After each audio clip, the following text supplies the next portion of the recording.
নিৰ্বাচনী আয়োগে তেওঁলোকৰ অধিসূচনা ফলাফলৰ সৈতে তাক অসমৰ মহামহিম ৰাজ্যপাল ডাঙৰীয়াৰ হাতত অৰ্পণ কৰিছে।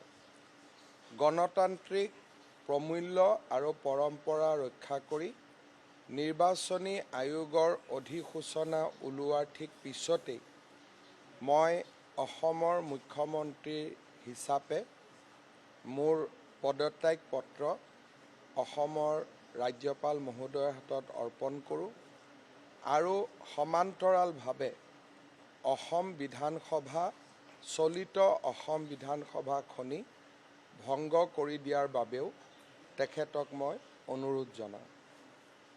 মহামহিম ৰাজ্যপাল ডাঙৰীয়াই মোৰ দুইটা পৰামৰ্শ, আমাৰ মন্ত্ৰীসভাৰ পদত্যাগ পত্ৰ আৰু অসম বিধানসভা ভংগৰ পৰামৰ্শ দুইটাই গ্ৰহণ কৰে আৰু নতুন মুখ্যমন্ত্ৰীয়ে দায়িত্বভাৰ নোলোৱা পৰ্যন্ত বা নতুন মন্ত্ৰীসভা গঠন নোহোৱা পৰ্যন্ত বৰ্তমানৰ মন্ত্ৰীসভাখনক কেয়াৰটেকাৰ চৰকাৰ হিচাপে কাম কৰি যাবলৈ নিৰ্দেশ দিয়ে।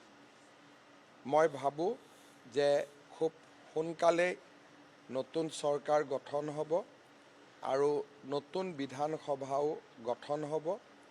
মাজৰ এই সময়ছোৱা ট্ৰেনজিশ্যনেল যিটো আমি ক'ম যে ট্ৰেনজিশ্যনৰ যিটো সময়, সেই সময়ছোৱাত আমি কেয়াৰটেকাৰ চৰকাৰৰ ভূমিকা পালন কৰিম।